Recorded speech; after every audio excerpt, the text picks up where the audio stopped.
guys. Eto na naman ako guys. Pupunta na naman ako ng palengke guys. Bibili na naman ako ng aking makakain. Eto na naman. Tingnan mo naman guys, tumataba na ako sa makakain guys.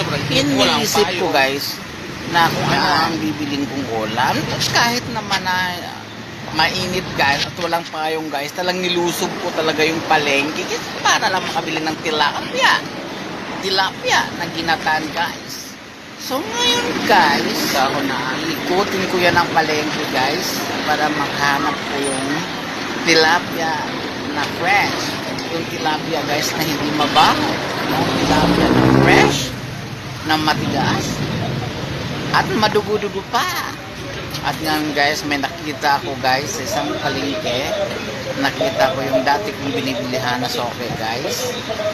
Ayan na guys, naglalakad ako guys papunta sa kanya. At ngayon guys, nakahanap ako ng tilapia na 160 per kilo.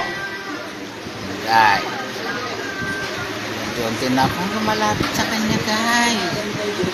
At ngayon guys, pipiliin ko na yung tilapia na gusto ko guys na mabili guys. Na kahit wala si Buds guys.